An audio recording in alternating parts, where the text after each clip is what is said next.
بسم اللہ الرحمن الرحیم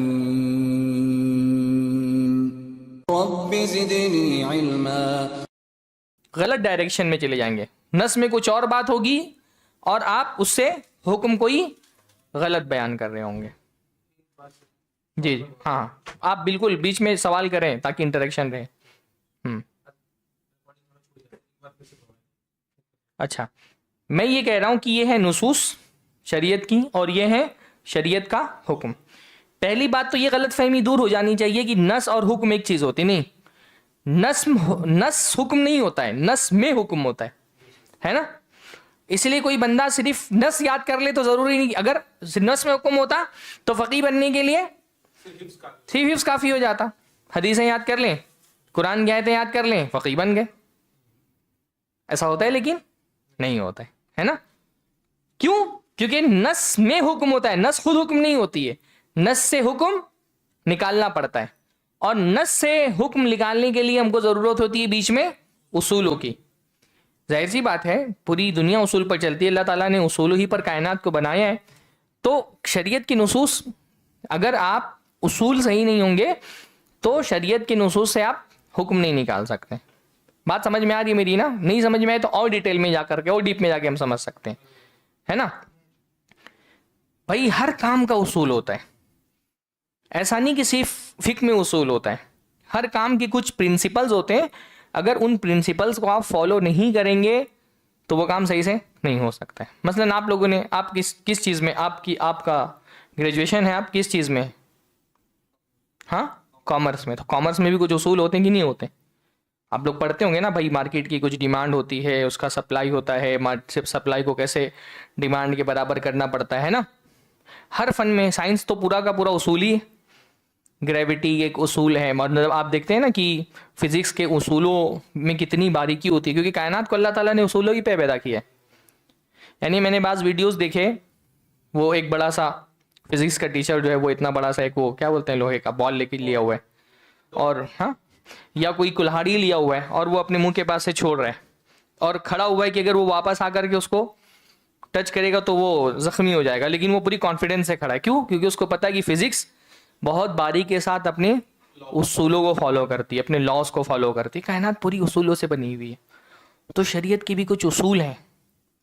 جو مجتہد ہوتا ہے نا، ہم کو بعض مرتبہ لگتا ہے بھائی مولانا لوگ کا کام کیا ہے، علماء کا کہیں سے حکم سنتے ہیں اور بیان کر دیتے ہیں. انہوں نے مدرسے میں احکام پڑھے ہوتے ہیں اور ان احکام کو بیان کر دیتے ہیں، پر بات ایسی نہیں ہوتی ہے. مجتہد جو پڑھتا ہے وہ کیا پڑھتا ہے؟ نص پڑھتا ہے اور اصول پڑھتا ہے اور ان نصوص سے اصولوں کی روشنی میں اجتہاد کرتا ہے نا. تو آپ کسی عالم سے جا کر کے پوچھتے ہیں مولانا فلاں چیز حلال ہے حرام ہے، زبان سے تو وہ بول دیتا ہے حلال ہے.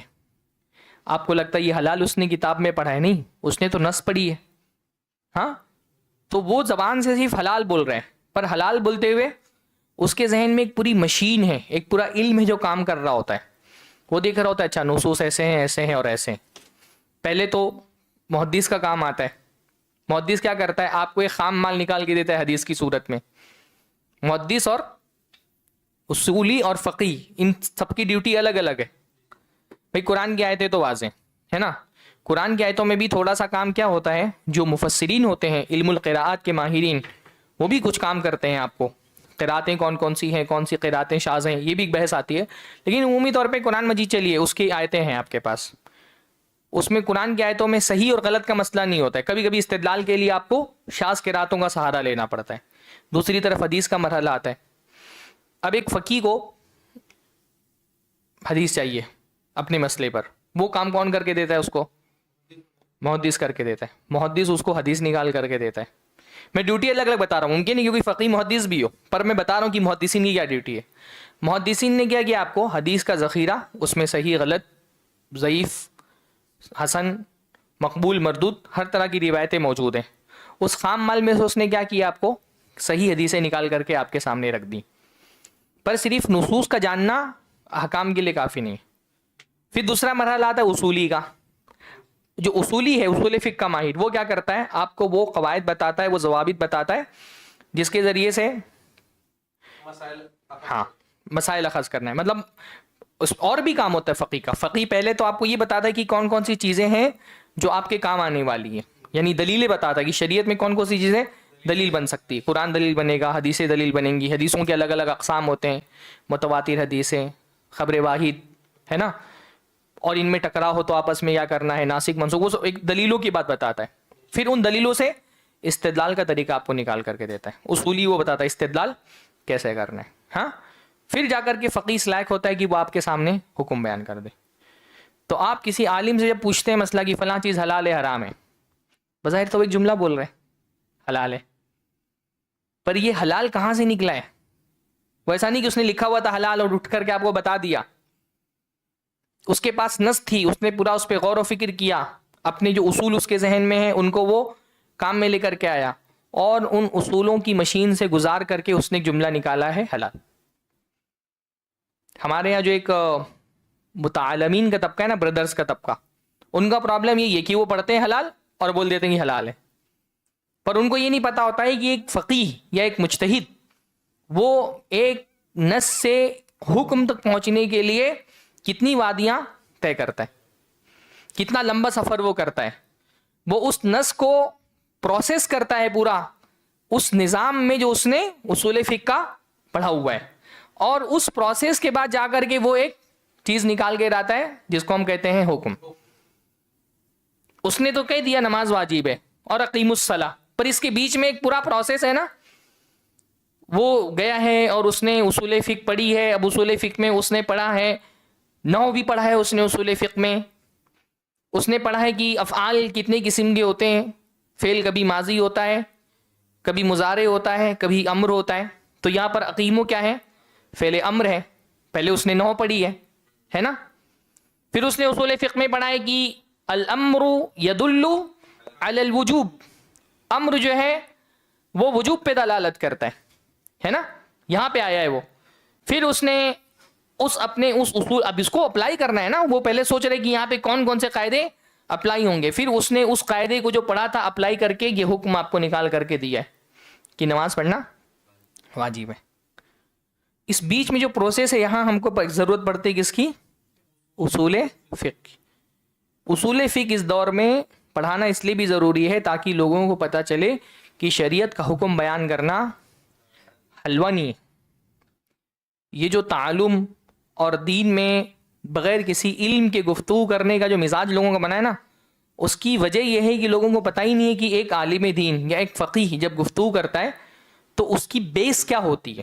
لوگوں کو لگتا ہے کتابوں میں لکھا ہوتا ہے اور علماء بیان کر دیتے ہیں, پر بات اتنی سی نہیں ہوتی ہے, بات اس سے بڑی ہوتی ہے. اس لیے جب ایک بچہ جس نے جو طلب علم کے مرحلے میں ہے, جب وہ اس کی اصول فقہ پڑھتا ہے تو اس کو پتہ چلتا ہے اچھا یہ اتنا مشکل کام ہے. اب تک تو ہم کو یہ لگ رہا تھا کہ کتاب میں لکھا ہوتا ہے اور بیان کر دینا ہے, فتوی کتابیں پڑھنا ہے اور بیان کر دینا ہے نا بھائی.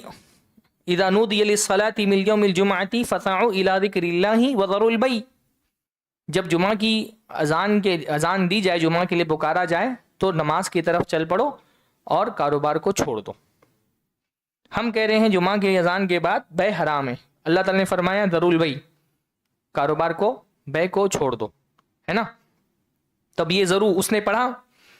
اب یہ ضرور کیا ہے, فعل امر ہے نا, تو اس کو بے کرنا کیا ہے, جو ہے حرام ہے, اور جمعہ کی نماز پڑھنا واجب ہے. چلو بے کرنا حرام ہے, یہ تو النہی المطلق یدل علی الحرمتی. ہاں, جو مطلق نہیں ہے. اب یہ مطلق نہیں کیا ہوتی ہم دیکھیں گے, یعنی جہاں اللہ کے رسول صلی اللہ علیہ وسلم نے منع کر دیا ہو تو منع کرنے کا پہلا تقاضا کیا کہ وہ چیز حرام ہو گئی, تو بے حرام ہو گئی. کسی چیز کو حرام نہیں کیا جا سکتا ہے کسی چیز کے لیے جب تک, یعنی یہ حلال چیز کو حرام کر دیا گیا, اس کا مطلب جس چیز کے لیے حرام کیا گیا وہ کیا ہے, واجب. تو جمعہ کی نماز کیا ہے, واجب. تو یہ اصول ہیں فقیہ کی نظر میں, ہے نا. ان اصولوں سے وہ اس حکم تک پہنچا ہے. تو اصول فقہ کی پہلی ضرورت تو یہاں ہم کو پڑتی ہے. ایک چیز سمجھ میں آ گئی ہے نا. اللہ تعالیٰ نے فرمایا ولا تقربوا الزنا, زنا کے قریب مت جاؤ. تو یہاں پہ کیا ہے, لا تقربوا کیا ہے, نہیں ہے. تو نہیں جو ہے یہاں یہ امر تھا ضرور, ہے نا, اور یہ کیا ہے, یہ نہیں ہے. اس چیز سے منع کیا گیا ہے زنا کے قریب بھی نہیں جانا ہے. اب اس نے پہلے 9 پڑھی تھی, اس میں اس نے لا تقربو پڑھا تھا کہ نہیں کے کون کون سے صیغے ہوتے ہیں. پھر جب نہیں کا صیغہ آیا تو اس کے پاس اصول ہے کہ بھی مطلق نہیں حرمت پہ دلالت کرتی ہے, اور پھر اس سے اس نے یہ اصول نکالا کہ زنا کرنا حرام ہے. تو ایک تو ضرورت ہم کو یہاں پڑتی ہے مجتہد کو. اچھا, صرف مجتہد کو ضرورت نہیں پڑتی ہے اصول فقہ کی. اب اس کا یہ مطلب ہے کہ اگر ہم کو مجتہد بننا ہے تبھی اصول فقہ پڑھنا ہے. مجتہد سے نیچے درجہ ہوتا ہے طالب علم کا, ہے نا. اب آپ کے ذہن میں نہیں کہ ہم تو اس درجے پہ جانے والے نہیں, اللہ تعالیٰ آپ لوگوں کو پہنچا دے, مجتہد کے درجے بھی پہنچا دے. پر اگر آپ کو مجتہد نہیں بھی بننا ہے تو طالب علم جو ہے وہ اجتہاد خود تو نہیں کرتا, پر ایک درجہ تو ہوتا ہے نا کہ جہاں پہنچ کر کے بندہ, یعنی اجتہاد کا درجہ تو بہت اونچا درجہ ہے, اجتہاد سے نیچے کا ایک درجہ ہوتا ہے جہاں طالب علم کے اندر اجتہاد کی صلاحیت تو نہیں پیدا ہوئی ہے لیکن ترجیح بین الادلہ کی صلاحیت اس کے اندر پیدا ہو گئی ہے. اب یہ ترجیح بین الادلہ کس چڑیا کا نام ہے کہ بھئی میں اجتہاد نہیں کر سکتا ہوں, پر 2 مجتہدین کا آپس میں ایک مسئلے میں اختلاف ہو گیا, تو اتنی صلاحیت تو میرے اندر ہونی چاہیے نا کہ میں طالب علم ہونے کی حیثیت سے ان دونوں کی دلیلوں کا موازنہ کر سکوں تاکہ ان دونوں میں سے کسی ایک کو ترجیح دے دوں, پرائرٹی دے دوں اس کو, کہ یہ فلاں سے راجح, ترجیح مطلب راجح قرار دینا. بھئی میں مجتہد نہیں ہوں کہ ڈائریکٹ نصوص سے حکم اخذ کروں, اس کے لیے تو بڑی صلاحیتوں کی ضرورت ہے. ایک طالب علم جب اس درجے پہ پہنچ جاتا ہے تو وہ طالب علم نہیں رہتا ہے, مجتہد بن گیا تو طالب علم, تو پھر تو وہ بڑا عالم بن گیا. اجتہاد کے لیے بڑی صلاحیتیں درکار ہیں. پر ایک مرحلہ ایسا ہوتا ہے نا طالب علم کا جہاں اس کے پاس اختلاف آیا ائمہ کا, تو ائمہ کا اختلاف کبھی تو نص کے ثبوت کی وجہ سے ہوتا ہے کہ بھئی حدیث صحیح ہے کہ نہیں صحیح ہے. جس حدیث سے ایک مجتہد اجتہاد دلیل لے رہا ہے, ایک حدیث سے دوسرا مجتہد دلیل دے رہا ہے, تو اختلاف کے بہت سارے اسباب ہوتے ہیں. ہمیں ایک موضوع بہت اچھا ہے, اختلاف ہے, اختلاف و اسباب الفقہا, فقہا کے اختلاف کے اسباب, اس ایک لمبی فہرست ہے. اور اہل حدیث کو یہ موضوع ضرور پڑھنا چاہیے تاکہ ہم کو پتہ چلے کہ بھئی فقہی اختلافات کیوں ہیں. اس زمانے میں جو عصبیت پیدا ہو گئی ہے لوگوں کے اندر, اس کی ایک بہت بڑی وجہ ہے کہ لوگ فقہی اختلاف کے اسباب نہیں سمجھتے, تو سامنے والا جو ہے نا وہ فوراً اپنے سے مخالف فقہی نقطہ نظر رکھنے والے کو گمراہ قرار دے دیتا ہے نا. تو اس باب اختلاف الفقہ بھی ایک موضوع ہے, اس کو انشاءاللہ کبھی ہم پڑھ سکتے ہیں. تو کبھی تو اختلاف نصوص کے ثبوت کی وجہ سے ہوتا ہے کہ ایک مجتہد جو ہے وہ ایک حدیث سے استدلال کر رہا ہے, دوسرا دوسری حدیث سے استدلال کر رہا ہے. تو یہاں تو محدث کا کام آپ کو پڑے گا کہ محدث یہ بتائے گا کہ جو فلاں مجتہد جو ہے وہ جس حدیث سے دلیل بنا رہا ہے وہ حدیث صحیح ہے کہ نہیں صحیح ہے. اس کے لیے آپ کو کیا چاہیے, اصول حدیث کی مہارت چاہیے, علوم حدیث کی مہارت چاہیے. پر کبھی کبھی استدلال کی وجہ نصوص کا ثبوت نہیں ہوتا ہے بلکہ اس سے استدلال کا طریقہ ہوتا ہے. وہاں آپ کو کیا کرنا پڑے گا, وہاں اصول فقہ کام آئے گا آپ کے. اگر آپ اصول استدلال جانتے ہیں تو آپ سمجھ جائیں گے کہ بھئی کس کا استدلال زیادہ قوی ہے, کس کے استدلال کو. بہت سارے جو نوازل ہوتے ہیں نا, نوازل میں عام طور پہ اختلاف کی وجہ نص کا ثبوت نہیں ہوتا ہے. نوازل یعنی جو نئے مسائل پیدا ہوتے ہیں, جیسے میں نے بتایا نا, مسائل کچھ پرانے, کچھ مسائل نئے پیدا ہوں گے.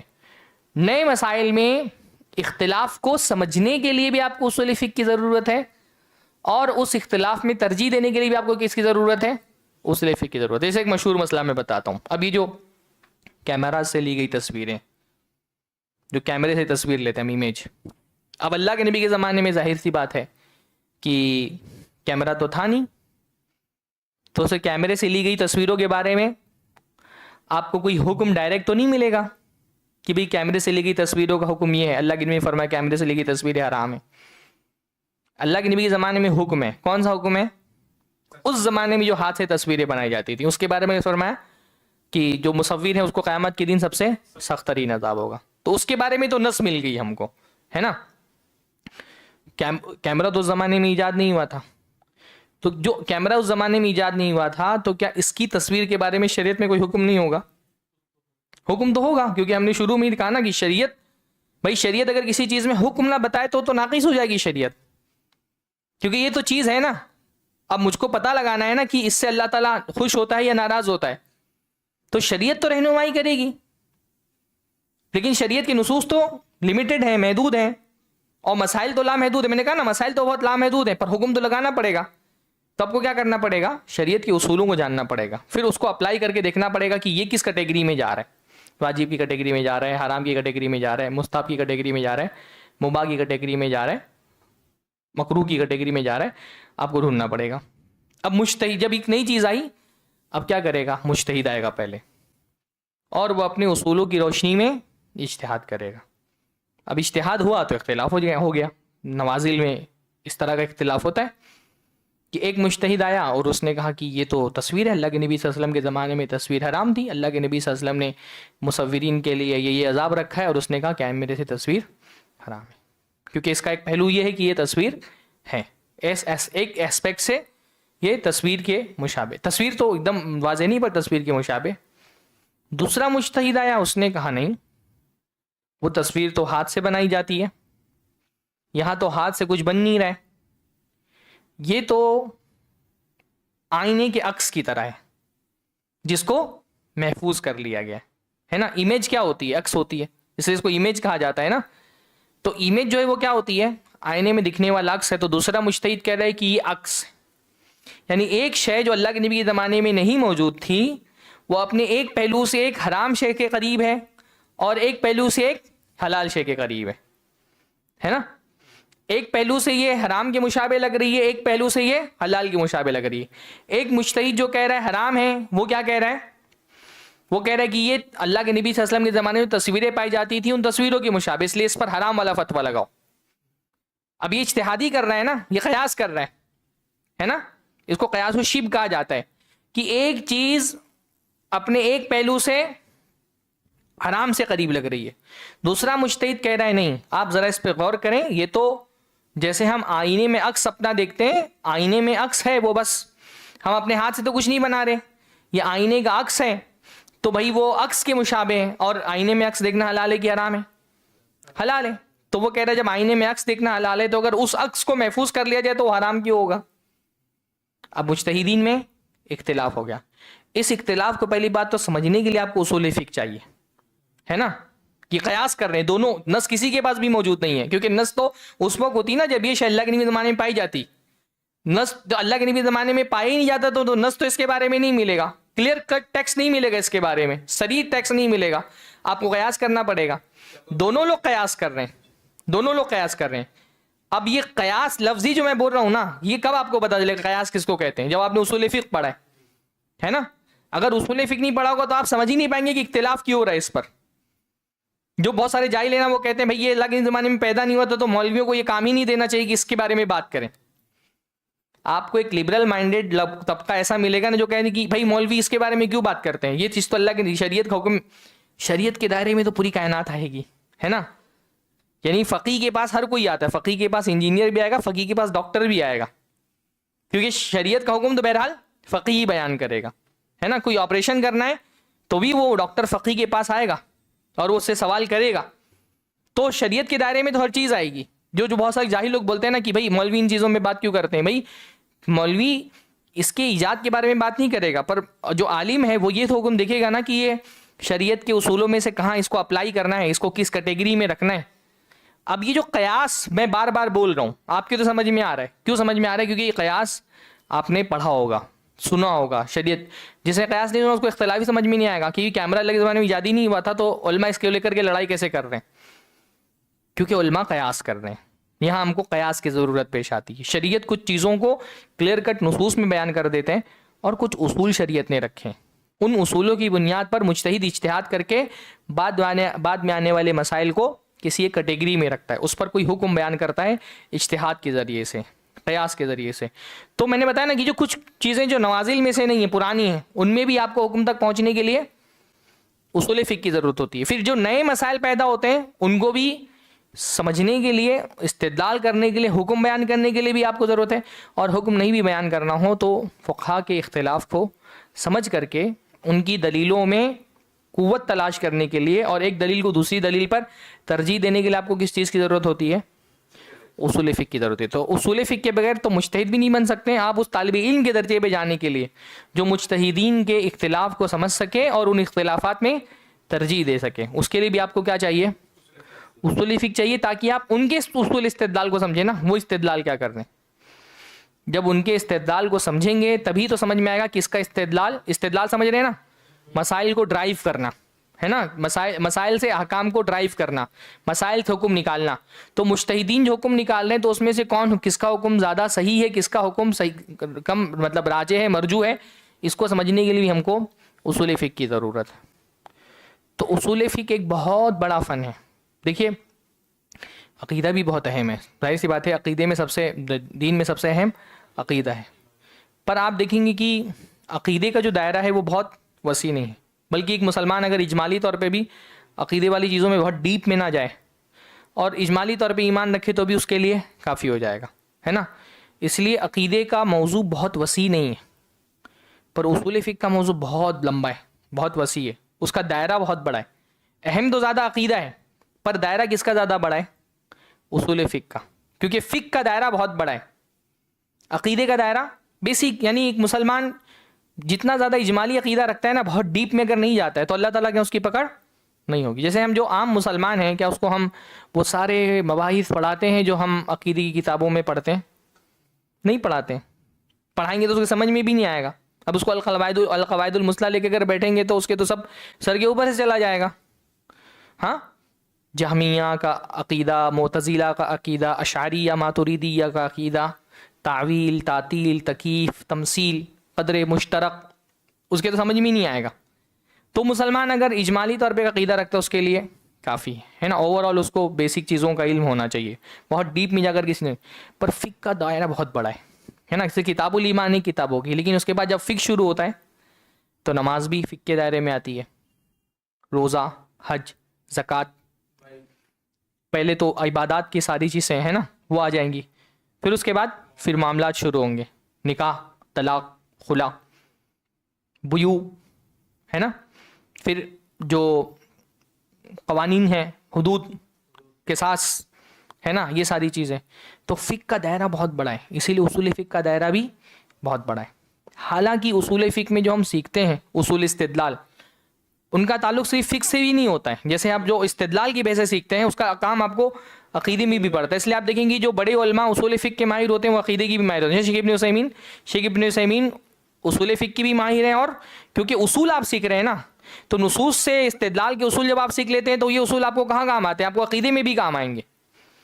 یہ جو اصول آپ سیکھتے ہیں، خاص طور پہ ابھی میں بتاؤں گا کہ اس میں کیا مباحث ہوتے ہیں، یعنی بنیادی طور پہ کس چیز کو دلیل بنتی ہے فقہ میں، اور اس استدلال کا طریقہ کیا ہے، اور استدلال کرنے والے کی حالت کیا ہے، یعنی اس دلیلوں سے فائدہ اٹھانے والا مجتہد ہے تو اس کی کیا شرطیں، یہ سب چیزیں آپ پڑھتے ہیں.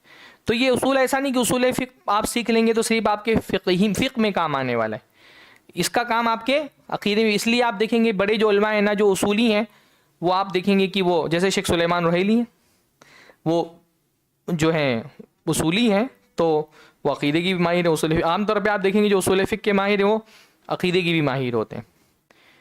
تو میں یہ بتانا چاہ رہا ہوں کیونکہ ہماری پہلی کلاس ہے نا، تو ایک تھوڑا سا آپ کے ذہن میں یہ بات بیٹھ جائے کہ اصول فقہ اصل میں ہے کیا چیز اور اس کی ضرورت آپ کو کیوں ہے. ایک تو ضرورت مطلب یہ ہے کہ جو پرانے جن نصوص کا تعلق ہمارے مطلب ان اعمال سے جو لگے زمانے میں پائے جاتے ہیں، ان مسائل سے جن کا تعلق اللہ کے نبی کے زمانے سے بھی تھا، تو اس میں بھی ان مسائل کو سمجھنے کے لیے بھی آپ کو اصول فقہ کی ضرورت ہے. پھر جو جدید مسائل پیدا ہوتے ہیں، جو نوازل ہیں، ان نوازل میں بھی حکم نکال کر کے دینا تو فقیہی کا کام ہے، وہ تو اور کوئی نہیں کر کے دے گا. چاہے اس کا تعلق طب کے شعبے سے ہو، میڈیکل کے شعبے سے ہو، یا اس کا تعلق انجینئرنگ کے شعبے سے ہو. بہرحال اس میں جب شریعت کی بات آ جائے گی، جب دنیاوی امور ہیں تو وہ تو دنیاوی لوگ ڈیل کریں گے، پر اس میں جب شریعت کے حکم کی بات آئے گی تو شریعت کا حکم تو فقیہی بتاتا ہے. جو دنیا کا آدمی ہوگا وہ اس کے سامنے مسائل رکھے گا، پر ان مسائل سے حکم نکال کر کے دینا تو فقیہ کا کام ہے. بھائی جیسے بیوعی کے مسائل ہیں، آپ دیکھیں گے سب سے زیادہ اجتہاد کی ضرورت بیوع کے مسائل میں پڑتی ہے، کیونکہ اللہ کے نبی کے بیوع سمجھتے ہیں نا، بزنس ٹرانزیکشنز، ہے نا. تو اللہ کے نبی کے زمانے میں جو تجارت کا طریقہ تھا وہ تو آج کے زمانے میں ویسی تجارت ہوتی نہیں ہے، اور آج کے دور میں جو تجارت کے طریقے ہیں وہ اللہ کے نبی صلی اللہ علیہ وسلم کے دور میں نہیں پائے جاتے تھے. اب پورا سب بدل گیا ہے. تو کیا آپ شریعت یہاں پر معطل ہو گئی ہے؟ شریعت تو ہمیشہ موجود رہے گی. کاروبار کیسا بھی ہو، جو فقیہ ہے اس کا کام ہے شریعت سے کا حکم نکال کر کے بتانا. تو یہاں بہت زیادہ کیا کرنا پڑے گا؟ اجتہاد کرنا پڑے گا.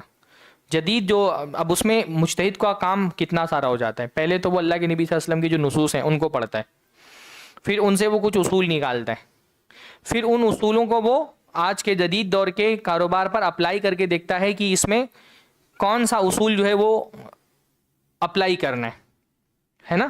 یہ پورا کام کون کر رہا ہوتا ہے؟ مجتہد کر رہا ہوتا ہے. تو یہ آپ کے لیے سمجھنا ضروری ہے کہ بھائی یہ جو اصول فقہ کا علم ہے یہ کتنا گہرا علم ہے اور اس کی ضرورت کیوں ہے. خاص طور پہ وہ طلبہ جیسے عام عوام ہے, ٹھیک ہے, ان کو نہیں سیکھنا کوئی مسئلہ نہیں, پر وہ طلبہ جو علم میں مہارت حاصل کر رہے ہیں ان کے ہاتھ پر باندھنے کے لیے اصول فقہ بہت ضروری ہے. بعض مرتبہ ایسا ہوتا ہے نا کہ انسان حدیث پڑھ رہا ہے, اب وہ استدلال بھی کرنے لگتا ہے حدیث پڑھنے کے ساتھ ساتھ. نیا طالب علم جب اس کو اصول فقہ پڑھا دیا جاتا ہے تو اس کا ہاتھ بن جاتا ہے کہ نہیں, استدلال کرنا آسان کام نہیں.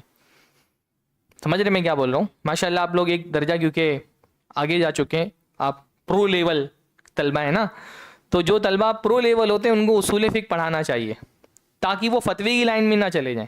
ان کو پتہ رہنا چاہیے کہ بھی فتویٰ دینے کے لیے آپ کو یہ مہارتیں ضروری ہیں.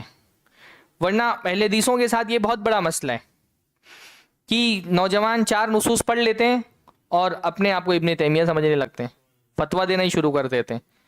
تو فتویٰ دینے سے روکنے کے لیے بہت ضروری ہے کہ آپ کو اصول فقہ پڑھایا جائے. اور اصول فقہ آپ نے نہیں پڑھا ہے تو آپ وہی بولیں گے مکروہ مطلب ڈبل حرام. تو جس کو اصول فقہ پڑھے گا اس کو وہ تو پہلی کلاس میں پڑھ لے گا نا مکروہ کس کو بولتے ہیں, تو مکروہ مطلب ڈبل حرام نہیں بولے گا. ہاں, تو یہ جو فتویٰ بازی کا رجحان بنتا ہے نا نوجوانوں میں, جو تھوڑا سا ایک لیول اوپر چلے جاتے ہیں عام یعنی سامعین سے آگے بڑھ کر کے وہ طالب علم بن جاتے ہیں, تو طالب علم کو جب اصول فقہ پڑھا دیا جاتا ہے تو اس کا سمجھ میں آتا ہے اچھا اتنا مشکل کام ہے, ہم تو سمجھ رہے تھے فتویٰ پڑھ کر کے بتا دینا ہے لوگوں کو.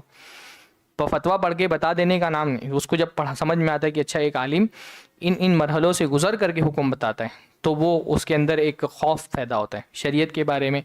اسی لیے عالم کیوں ڈرتا ہے حکم لگاتے ہوئے, کہ اس کو پتہ ہے کہ کہاں کہاں دیکھنا ہے حکم لگانے سے پہلے, کن کن چیزوں پہ غور کرنا ہے. جاہل کھٹ سے کیوں بول دیتا ہے, اس کو پتہ ہی نہیں کن چیزوں پہ غور کرنا ہے. عالم جب کسی چیز کے بارے میں کہتا ہے نا کہ یہ حرام ہے یہ حلال ہے تو اس کو بہت غور کرنا پڑتا ہے. علم ہمیشہ کلیئرٹی نہیں پیدا کرتا ہے, علم کبھی کبھی کنفیوز بھی کرتا ہے نا.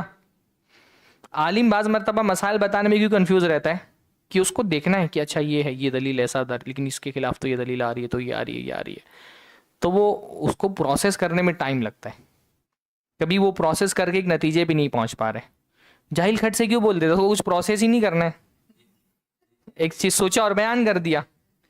پر عالم تو جو نصوص ہے نا اس کو پورا دماغ میں پروسیس کر کے ایک حکم تک پہنچ رہا ہے نا, تو بعض مرتبہ وہ جو پروسیس کرنے کا ایک مرحلہ ہوتا ہے وہ بہت لمبا چلا جاتا ہے, باوجود اس کے کہ نصوص موجود ہوتے ہیں. یعنی جو اس سے پہلے والے مرحلے کی تو ہم بات ہی نہیں کر رہے ہیں, تو اصول حدیث میں بات کرتے ہیں جہاں پہ جو ہے عالم وہ اسی پہ پھنسا ہوا ہے کہ اس حدیث کو صحیح ماننے کی نہیں ماننے. وہاں تو جو کنفیوژن ہے وہ تو علم حدیث تو اور بہت گہرا علم ہے, بہت باریک علم ہے. یعنی اس میں اصول اس کے بھی کم ہے, اصول فقہ بہت زیادہ ہے, اصول حدیث اس کے مقابلے میں کم ہے, پر اس کی تطبیق کے لیے جو میدان ہے وہ بہت بڑا ہے نا. حدیثیں روایتیں اتنی ساری ہیں, اتنے سارے رجال ہیں اس کے, ہے نا, تو اس کو پروسیس میں بہت ٹائم لگتا ہے. تو وہاں سے نکلنے کے بعد جب ایک حدیث صحیح ہے کہ ضعیف ہے, اس کے بعد پھر اس کو آپ نے کبھی بڑی کمپنی دیکھی ہوگی نا جس میں کیا بولتے ہیں اس کو, ٹائم لائن بولتے ہیں, کیا بولتے ہیں بڑی بڑی کمپنیوں میں جو ایک سامان یہاں بن رہا ہے پھر یہاں آ رہا ہے پھر یہاں آ رہا ہے نا, کیا بولتے ہیں بھائی وہ ٹائم پروڈکشن, ہاں ٹائم لائن بولتے ہیں, کچھ ایسے بولتے ہیں. ہاں کچھ اچھا الفاظ مجھے بھی نہیں یاد آ رہے ہیں. تو ایک اچھا خواتین بھی شامل ہونا چاہے تو ہو سکتی ہیں. تو کیا ہو رہا ہے کہ وہ پہلے اس کو جو ہے وہ اصول حدیث والے پورے اس میں گزار رہا ہے, پھر وہاں سے ایک حدیث نکل کر کے آ گئی ہے, پھر اس کو اصول فقہ والے اس میں پورا گزار رہے ہے نا. اصول فقہ بہت بڑا میدان ہے, یعنی اس میں ابھی بنیادی طور پہ جو اصول فقہ ہے اس میں ہم پہلے دلیلوں پہ بحث کرتے ہیں کہ بھائی شریعت میں دلیلیں کیا کیا بنیں گی, ہے نا. یعنی جیسے ہمیں بریانی بنانا ہے نا, تو بریانی بنانے کے لیے پہلے آپ کو انگریڈینٹس کیا کیا ہے لگیں گے وہ پتہ چلنا چاہیے نا. ہاں کہ روا بھی ڈالنا ہے بریانی میں, روا ڈالنا ہے, ہاں کشمش ڈالنا ہے, کاجو ڈالنا ہے, کیا کیا ڈالنا ہے. تو فقیہ کو پہلے یہ پتا ہونا چاہیے کہ مجھ کو دلیل کن چیزوں سے لینی ہے. اس پہ لمبی بحث چلتی ہے فقہا کے یہاں پر. قرآن چلو دلیل ہے ہاں, پر قرآن میں ناسخ بھی ہوتا ہے, منسوخ بھی ہوتا ہے. قرآن میں عام بھی ہوتا ہے, خاص بھی ہوتا ہے, محکم متشابہ ہوتا ہے, ظاہر, نص, مؤول, بہت ساری چیزیں ہوتی ہیں. پھر اس کے بعد حدیثیں آ جاتی ہیں. حدیثوں میں الگ الگ اقسام ہوتے ہیں, متواتر ہوتی ہیں, خبر واحد ہوتی ہے. کبھی ایسا ہو رہا ہے کہ قرآن کا عموم کسی خبر واحد میں اس سے استثناء ہو سکتا ہے کہ نہیں ہو سکتا ہے. ابھی قرآن میں ایک بات عام حکم بیان ہوا ہے, خبر واحد اس میں سے کچھ چیزوں کو مستثنیٰ کر رہی ہے. قرآن کہہ رہا ہے کہ اذا قرئ القرآن فاستمعوا له وانصتوا, جب قرآن پڑھا جائے تو خاموش رہو. عمومی بیان یہاں ہو رہا ہے. خبر واحد کہہ رہی ہے سورہ فاتحہ پڑھو امام کے پیچھے. اب یہاں خبر واحد قرآن کے عموم سے ٹکرا رہی ہے. اب یہ بحث ہوگی اصول فقہ کے اندر کہ بھائی خبر واحد قرآن کے عام کو خاص کر سکتی کہ نہیں کر سکتی ہے. جب آپ اصول پڑھ لیں گے تو پھر بہت ساری چیزیں آپ کے سامنے آئیں گی. تو وہ مجتہد فتویٰ دینے سے پہلے سوچ رہا ہے نا, یہاں پہ پورا قرآن کہہ رہا ہے کہ قرآن پڑھا جائے تو خاموش رہو, حدیث کہہ رہی ہے کہ امام کے پیچھے سورہ فاتحہ پڑھنا ہے. یہ خبر واحد ہے, وہ قرآن کا عموم ہے. اب سب ایک اصول بنانا پڑے گا آپ کو یہاں پر کہ کیا خبر واحد قرآن کی عموم کو خاص کر سکتی کہ نہیں کر سکتی. یعنی قرآن میں ایک جنرل حکم بیان ہو رہا ہے, خبر واحد اس سے کچھ چیزوں کو مستثنیٰ کر رہی ہے, نکال رہی ہے, الگ کر رہی ہے, ایکسیپشن دے رہی ہے. تو کیا خبر واحد اللہ کے نبی کی حدیث قرآن کی عموم سے ایکسیپشن دے سکتی کہ نہیں کچھ لوگوں کو. ہاں, قرآن کہہ رہا ہے کہ فلاں فلاں عورتیں حرام ہیں اور ان کے علاوہ فن کی جو عورتیں ہیں ان سے نکاح کر سکتے ہو, ہے نا. وَأُحِلَّ لَكُم مَا وَرَاءَ ذَلِكُم, ان عورتوں کے علاوہ سب سے نکاح حرام ہے. پر حدیث کہہ رہی ہے کہ نہیں, بھانجی اور خالہ کو بھی ایک نکاح میں جمع نہیں کر سکتے, بھتیجی اور پھوپھی کو ایک نکاح میں جمع نہیں کر سکتے. تو پھر قرآن میں کوئی چیز ہے کہ حدیث اس کو منسوخ کر سکتی کہ نہیں کر سکتی ہے نا. یہ سارے مسائل آئیں گے. میں بس ایک اشارہ کر رہا ہوں آپ کو کہ اصول فقہ میں آپ کیا پڑھیں گے, یہ ساری چیزیں آپ پڑھیں گے. قرآن میں ایک چیز ظاہر ہے, ایک چیز اجمالی بیان ہے, کیا حدیث اس کی تبیین کر سکتی کہ نہیں کر سکتی. اس کی وضاحت قرآن میں کہا اقیموا الصلاۃ, پر اس کی وضاحت آپ کو کہاں ملے گی, حدیث کے اندر ملے گی. پھر اب اس کے آگے بھی جانا ہے, قرآن اور حدیث کے بعد بھی کچھ چیزیں ہیں. صحابہ کے اقوال ہیں. صحابہ کے اقوال میں نے بتایا انگریڈینٹس جمع کرنا ہے پہلے نا. اب صحابہ کے اقوال دلیل بن سکتے کہ نہیں بن سکتے, یہ اصول فقہ کا موضوع ہے. اصول فقہ آپ کو بتائے گا دلیل بنیں گے کہ نہیں بنیں گے. شرع من قبلنا, ہم سے پہلے کے لوگوں کی شریعت دلیل بن سکتی کہ نہیں بن سکتی ہے. آج کے زمانے میں آپ کو اگر کسی لڑکی سے نکاح کرنا ہے اور اس کا باپ بول دے کہ میری بکریاں چرانی پڑے گی 10 سال تک کے, اور دلیل دے قرآن کی آیت سے کہ حضرت موسیٰ علیہ السلام نے بکریاں چرائی تھی, تو یہ ہمارے سے پہلے کے لوگوں کی شریعت ہے. تو شرع من قبلنا دلیل بن سکتے کہ نہیں بن سکتے. کب دلیل بن سکتے ہیں, کب دلیل نہیں بن سکتے ہیں. ہاں, صحابہ کا قول دلیل بن سکتا ہے کہ نہیں بن سکتا ہے. استحسان دلیل بن سکتا ہے کہ نہیں بن سکتا ہے. دلیلوں کی ایک لمبی فہرست ہے کہ کون کون سی چیزیں دلیل بن سکتی ہیں, کب بن سکتی ہیں, کب نہیں بن سکتی ہیں. عمل اہل المدینہ, مالکیوں کے دلیل بنتا ہے تو دلیل بنے گا کہ نہیں بنے گا. اب یہ سارا انگریڈینٹ جمع کرنے کے بعد پھر آتا ہے استدلال کا طریقہ. استدلال کیسے کرنا ہے نا. امر کا صیغہ ہے, نہیں کا صیغہ ہے. امر کبھی کے وجوب پہ دلالت کر رہا ہوتا ہے, کبھی حکم آتا ہے لیکن وہ استحباب کے لیے آ جاتا ہے. کبھی حکم جو ہے وہ وجوب کے لیے آتا ہے, کبھی استحباب کے لیے آتا ہے. ایک ہی چیز کا حکم, جیسے صلوا قبل المغرب, لیکن فرمایا مغرب سے پہلے 2 رکعت نماز پڑھو. اب وہ حکم ہے لیکن اس میں قرینے آتے ہیں. کون کون سے قرینے آئیں گے, تو واجب کے لیے مانا جائے گا. کب قرینہ آئے گا تو استحباب کے لیے مانا جائے گا. کب ہے جب قرینہ نہیں آئے گا تو کیا کرنا ہے, یعنی کوئی علامت جو ہے وہ ہے ہی نہیں. تو اب یہ ساری بحثیں آپ کہاں پڑھیں گے, اصول فقہ میں پڑھیں گے. ہاں, تو یہ پھر اس کے بعد جو استدلال کرنے والا ہے, جو دلیل سے فائدہ اٹھا رہا ہے, مجتہد کی کیا شرطیں ہیں, تقلید کا کیا حکم ہے. یعنی بہت بڑا فن ہے نا. ہم سب کچھ تو نہیں پڑھ پائیں گے, اس لیول پہ ابھی ہم پہنچے نہیں ہیں. ہم اس اتنے بڑے فن کا تھوڑا سا بیسک پڑھیں گے انشاءاللہ تعالی اصول فقہ میں. تو دلچسپی پیدا ہوئی کہ نہیں پیدا ہوئی. فن بہت اہم ہے نا. کم سے کم اس کی بیسک معلومات تو ایک طالب علم کو ہونی چاہیے.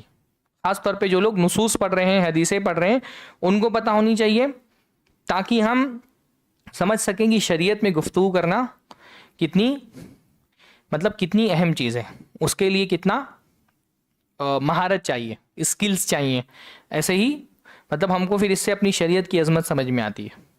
ظاہر سی بات ہے یہ باریکیاں صرف ہمارے دین میں, اور دینوں اور ادیان میں یہ ہماری اصول فقہ ہمارے دین کی خصوصیات میں سے الحمدللہ اتنی باریکی کے ساتھ قانونی گفتگو آپ کو اور کسی دین میں نہیں ملے گی، کیونکہ اور ادیان جو ہے وہ تو دنیا کو تیاگ دینے کی بات کرتے ہیں نا، تو دنیا کے احکام کے بارے میں کیا بات کریں گے؟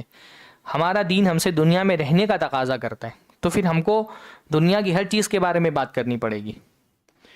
جو آپ اس لیے دیکھیں گے دوسرے مذاہب میں آپ کو اسپریچولیٹی کی بحث بہت ملے گی، روحانیت کی بحث، لیکن صرف روحانیت کی بحث ملے گی، قانون کی بحث نہیں ملے گی، نظام کی بحث نہیں ملے گی۔ کیوں؟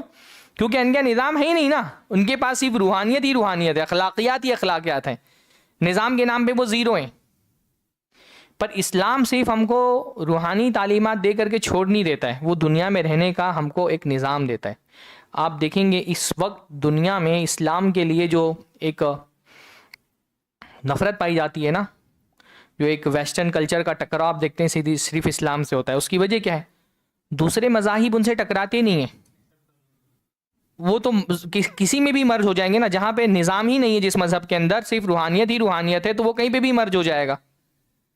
نظام تو صرف اسلام کے پاس ہے یا تو مغرب کے پاس ایک نظام ہے، تو مغرب کو اسلام سے، جو ویسٹ ہے اس کو اسلام سے پرابلم ہی کہ اسلام نظام کی بات کرتا ہے، ہندوازم کیا نظام کی بات کرے گا؟ اس کے پاس ہے ہی نہیں نظام، کون سے نظام کی بات کرے گا؟ ستی کر دینے کے نظام کی بات کرے گا وہ؟ ہاں، وہ تو اسٹینڈ ہی نہیں ہو سکتا ہے نا آج کے دور کے حساب سے ان کا نظام۔ وہ تو جو ہے وہ ستی پرتھا کی بات کرے گا، ہندو مذہب تو جو ہے وہ کاسٹ سسٹم کی بات کرے گا، تو وہ تو اسٹینڈ ہی نہیں کر پائے گا مغرب کے مقابلے میں۔ دنیا میں صرف ایک نظام ہے جو ویسٹ کے مقابلے میں کھڑا ہے، جس کو ویسٹ کو اسلام سے کیوں اتنا ڈر لگتا ہے؟ کیونکہ اسلام نظام کی بات کر رہا ہے، وہ ایک سیاسی نظام کی بات کرتا ہے، وہ ایک قانونی نظام کی بات کر رہا ہے، وہ ایک فیملی سسٹم کی بات کر رہا ہے۔ اسلام جو ہے وہ ایک معاشی نظام کی بات کر رہا ہے، اکانومی سسٹم کی بات کر رہا ہے۔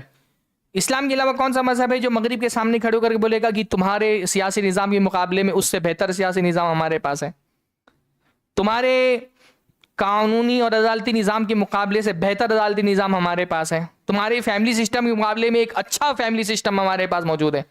کون کھڑا ہوگا؟ عیسائیت تو کھڑی نہیں ہو سکتی ہے، کیونکہ عیسائیت جو ہے وہ تو کب کا نظام چھوڑ کر چکی ہے۔ جو بنی اسرائیل کا جو تلمود تھا وہ تو انہوں نے چھوڑ دیا نا، بنی اسرائیل جو فقہی نظام تھا وہ چھوڑ دیا، انہوں نے صرف حضرت عیسیٰ کی روحانی تعلیمات لے لی، اخلاقی تعلیمات لے لی اور اس کو چھوڑ دیا۔ یہود نے روحانی اور اخلاقی تعلیمات چھوڑ دی، صرف فقہ لے لی، تلمود لے لی انہوں نے، حضرت عیسیٰ کی جو اخلاقی اور روحانی تعلیمات تھی۔ ہمارے دین میں دونوں چیزیں جمع ہو گئیں، ہمارا دین روحانی تعلیم کی، اسپریچولیٹی کی بھی بات کرتا ہے، سسٹم کی بھی بات کرتا ہے۔ اس لیے آپ دیکھیں گے کہ مسلمانوں میں وہ طبقہ نا، اب یہ میں تھوڑا ایک پرو لیول پہ جا کے بات کر رہا ہوں، وہ طبقہ جو صرف اسپریچولی کی بات کرتا ہے وہ ویسٹ کے یہاں بہت مقبول ہے۔ جیسے صوفی، وہ صرف اسپریچولیٹی کی بات کرتے ہیں نا، وہ سسٹم کی بات نہیں کرتے ہیں، وہ نظام کی بات نہیں کر رہے ہیں۔ یا جو لوگ اسلام کے نظام کو موم کی ناک سمجھتے ہیں، اس کو جیسا چاہو ویسا ڈھال دو، ہاں، جیسے غامدی صاحب ہیں، نظام کی بات کریں گے پر اس نظام کو ڈھال کر کے ویسٹ کے موافق بنا دیں گے۔ وہ مطلب مغرب سے پوچھیں گے آپ کو کیا چاہیے، ہاں، ان کے حساب سے ایک اسلام کا پیکج بنا کر کے ان کو دے دیں گے۔ منکرین حدیث یہی کر رہے ہیں آج کل نا۔ ابھی آپ 2 5 سال 10 سال بعد دیکھیے ایسے مسلمانوں میں فقیہ پیدا ہوں گے جو قرآن مجید سے آپ کو ہوموسیکشولیٹی نکال کے دے دیں گے۔ تو جو مغرب بولے گا ان کی ڈیمانڈ کے حساب سے اسلام کا ایک پیکج بنا کر کے جو دے رہے ہیں، تو وہ تو اسلام کے سسٹم کو توڑ مروڑ کر کے ان کے حساب سے بنا کر کے دے رہے ہیں نا، تو ایسے لوگ بہت مقبول ہیں۔ غامدی صاحب بہت مقبول ہے، وحید الدین خان اسپریچولیٹی کی بات کرتے ہیں، نظام کی بات ہی نہیں کرتے، وہ مقبول ہے۔ تو اور مذہب تو بولیں گے کیونکہ ان کے پاس نظام ہے ہی نہیں نا۔ ہندو مذہب، بدھزم تو سرے سے مطلب وہ صحیح مذہب کی کیٹیگری میں ہی نہیں آتا ہے۔ بدھزم کے پاس مذہب نام پہ کوئی، کیونکہ وہ اصلاً ایک الہادی دین ہے، اس میں خدا کا تصور ہی نہیں ہے۔ تو کون کھڑا ہو کر کے بولے گا مغرب کے مقابلے میں کہ ہمارے پاس نظام ہے؟ تو یہ مسلمان ہی ہے جو کھڑا ہو کر کے بول رہا ہے کہ اس کے پاس نظام ہے۔ اس لیے اسلام سے پرابلم ہے ویسٹ کو۔ اور یہ نظام کہاں سے نکال رہے ہیں ہم؟ یہ ہمارے پاس اصول فقہ، آپ سمجھ رہے ہیں اصول فقہ کتنی بڑی چیز ہے؟ ہاں، یہ ہم کو سسٹم بنا کر کے دے رہا ہے ایک سیاسی۔ ہاں، کچھ تو پھر حلوہ ہو جائے گا نا۔ پھر آپ جو یہ جتنے بھی گمراہ لوگ ہیں، میں نے بتایا نا، غامدی صاحب ہیں، راشد شاہ ہیں، اس طرح کے لوگ ہیں، اگر اصول فقہ نہیں رہے گا تو یہ تو پھر آپ بتائیے آپ کو کون سا اسلام چاہیے، ہم اس کو آپ کو دیتے ہیں بنا کر کے۔ یہ جتنے بھی منکرین حدیث ہیں ان کا اصل پرابلم انکار حدیث کا نہیں ہے، اصل پرابلم اصول فقہ کا ہے، اصول استدلال کا ہے نا. کیونکہ اصول استدلال میں نے کیا بتایا، سب سے پہلی چیز کیا آتی ہے کہ مصدر شریعت کا کون کون سا ہے. انکار حدیث کا بھی تعلق اصل میں اصول فقہ سے ہے، کیونکہ فقیہ ڈیسائیڈ کرتا ہے کہ دلیل کیا بنے گی. سمجھ رہے ہیں؟ حدیث کی حجیت کا موضوع اصول فقہ کا موضوع ہے. حدیث کی، کیونکہ میں نے بتایا نا فقی ڈیسائیڈ کرے گا نا کون کون سی چیزیں دلیل بن سکتی ہیں، اجمالی دلیلیں کون کون سی بن سکتی ہے، قرآن سنت اجماع قیاس، یہ فقی ڈیسائیڈ کرے گا نا. تو حجیت حدیث والا موضوع بھی اصل میں کیا ہے، اصول فقہ کا موضوع ہے. ٹھیک ہے، اس کا تعلق عقیدے سے بھی ہے ہمارے. بھائی اصول فقہ میں بہت ساری چیزیں ایسی آئیں گی جن کا تعلق، جیسے قرآن دلیل بنے گا نہیں بنے گا، یہ ہمارا عقیدہ بھی ہے مسئلہ. یعنی یہ تو بعد میں ایسا ہوا نا کہ شریعت کے علوم الگ الگ کر دیے گئے، پہلے تو سب ایک ساتھ میں مرج تھے. تو اتنا نہیں کہ اس موضوع پہ اس کے علاوہ اور کچھ نہیں آنا چاہیے. اصول فقہ میں بہت ساری چیزیں ہیں جن کا تعلق ہمارے، جیسے نماز واجب ہے، اب یہ حکم ہے فقہی، عقیدہ بھی تو ہے نا. زکوٰۃ واجب ہے، زنا حرام ہے، یہ سب عقیدہ بھی تو ہے. تو ایسا نہیں کہ اصول فقہ میں عقیدے سے کوئی تعلق نہیں ہے اس کا. ہاں، یا عقیدہ پڑھنے والے سوچے ہم تو عقیدہ پڑھ رہے ہیں فلاں نے تو صرف بھائی اصول فقہ ہمارے یعنی اجماع کی وجہ سے ہم وہ اس میں ہی پڑھیں گے کہ اجماع دلیل بنتا ہے کہ نہیں بنتا ہے، قیاس کب دلیل بنتا ہے کب نہیں بنتا ہے. قیاس ہی کی دلیل میں ہم یہ بھی پڑھیں گے کہ قیاس عقیدے میں دلیل نہیں بنتا ہے، وہ فقہ میں دلیل بنتا ہے. یہ ساری جو مباحث ہے نا یہ سب اصول فقہ ہے. تو اصول فقہ اگر نہیں ہے تو پھر پورا دین جو ہے نا وہ موم ہے، موم سمجھتے ہیں نا. پھر اس کو آپ کو گول شیپ دینا ہے گول شیپ دے دو، آپ کو راؤنڈ شیپ دینا ہے آپ راؤنڈ شیپ دے دو، آپ اس کو اسکوائر بنانا ہے جیسا بنانا ہے ویسا بنا لو، کیونکہ پھر تو دین جو ہے وہ کھلواڑ بن جائے گا. اس لیے آپ دیکھیں گے کہ جو منکرین حدیث ہے ان سے ہماری لڑنے کا میدان اصول فقہ کا میدان ہے، کیونکہ ان کو پرابلم اجماع سے ہے نا. صرف اجماع ہی کو آپ بیچ سے نکال دیں تو پھر ان کے لیے سب آسان ہو جائے گا. اجماع پہ تو جا کر کے پھنس جاتے ہیں کہ بھائی یہ جو آپ بات کر رہے ہیں امت نے اس سے یہ سمجھا ہی نہیں ہے. یعنی آپ 1400 سالہ امت کے فہم کا مقابلہ اکیلے اپنے فہم سے کر رہے ہیں. اس لیے آپ دیکھیں گے منکرین حدیث اجماع سے بہت غصہ ہوتے ہیں. تو یہ جو آپ پڑھ رہے ہیں یہ کوئی معمولی چیز نہیں ہے، میں یہ بتانا چاہ رہا ہوں یہ بہت اہم ترین فن ہے. ہمارے زمانے کی گمراہیوں کو یعنی جتنے منکرین حدیث ہیں ان کو کنٹرول کرنے کے لیے ان کا اصل مسئلہ ہمارا اصول فقہ کے میدان میں جو اختلاف ہے ان کے ساتھ ہمارا وہ اہم موضوع ہے. یہ اصول فقہ ہے جو ہم کو یہ سارے یعنی اس لیے ہمارے جو جدید دور کے وہ ہیں وہ ہمارے فقہی ذخیروں سے ان کو بہت پرابلم ہے، ہماری فقہ کی کتابوں سے بہت پرابلم ہے ان کو. بھئی یہ فقہ کی کتابیں ہی تو وہ نظام ہم کو دیتے ہیں جن کی بنیاد پر اسلام کھڑا ہوا ہے. صرف عقیدے کی بات ہوتی اور صرف جو ہے وہ اسپریچولیٹی اور روحانیت کی بات ہوتی یا کچھ اخلاقی تعلیمات کی بات ہوتی تو اس سے پھر ویسٹ کو کوئی پرابلم نہیں ہے.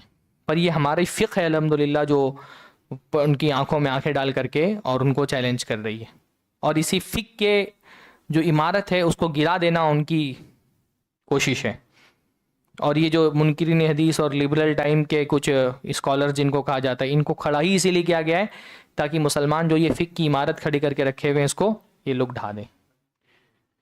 اور اس کے ذریعے ہو سکتا عقیدے پہ لوگ اٹیک کریں. تو ظاہر سی بات یہ میں نے بتایا نا کہ اس کا ایک پہلو عقیدے کا ہے نا. یعنی آپ اگر بھائی شریعت کے واجب چیزوں کو چھوڑ دیں، علماء نے کہا ہے نا کہ شریعت میں جو ایک چیز جس کا سنت ہونا ثابت ہو گیا ہے اس کا بھی انکار کرنا کفر ہے. تو آپ جب اصول فقہ کو ہٹا دیں گے نا یہ اقیم الصلاۃ نماز واجب ہے، بیچ میں کیا تھا الامر یدل علی الوجوب، اس کو ہٹا دیا تو اب یہ اقیموں سے وجوب کو ہٹا دیں، آپ کہہ دیں نماز بہتر ہے پڑھ لو، بہتر ضروری بھی نہیں ہے. اب یہ کیا ہو گیا؟ یہ کفر نہیں ہو گیا؟ ہاں یہ اصولی فقہ ہی تو ہے جس نے ہمارے عقیدے والی حفاظت کی ہے. تو ہمارا عقیدہ بھی ہے نا، یہ صرف شریعت کا حکم نہیں، مطلب ایک فقہی حکم نہیں ہے، یہ ہمارا عقیدہ بھی ہے. یہ اصول فقہی تو ہے جس نے یہ سنبھال کر کے رکھا ہوا ہے اس عقیدے کو. اگر اس اصول فقہ کو ہٹا دیں گے تو پھر یہاں عقیدے میں نہیں خلل آ جائے گا. آتو الزکات، زکات دو، تو یہ زکات واجب ہے، یہ اصول فقہ ہی نے تو سنبھال کر کے رکھا ہوا ہے. ہاں اگر اس اصول فقہ کو بھی سے ہٹا دیا جائے تو پھر تو یہ مطلب زکات کا معنی کیا ہوتا ہے یہ بھی نہیں کنفرم کر پائیں گے آپ، پھر اس کا حکم بھی نہیں نکال پائیں گے آپ. تو یہ اصول فقہ ہی تو ہے جس نے پورا ہمارے عقیدے کو سنبھال کر کے رکھا، ہم کو مسلمان بنا کر کے رکھا ہوا ہے. اس اصول فقہ کو ہٹا دیں گے تب تو مطلب اسلام کا کوئی معنی نہیں رہ جائے گا، وہ تو کھلواڑ بن جائے گا لوگوں کے ہاتھ کا. تو بہرحال یہ ایک بہت اہم ترین فن ہے نا. آج یہ سمجھانا ضروری تھا کہ ایک تو جو پرانے مسائل ہیں ان میں حکم سمجھنے کے لیے، پھر نئے مسائل میں اجتہاد کرنے کے لیے، پھر مجتہدین کے اختلافات کو سمجھنے کے لیے بھی ہم کو اصول فقہ کی ضرورت ہوتی ہے. ایک سے بریک لے لیتے ہیں، کچھ دیر بعد انشاءاللہ تعالی ہم لوگ پھر شروع کرتے ہیں ایک بریک کے بعد.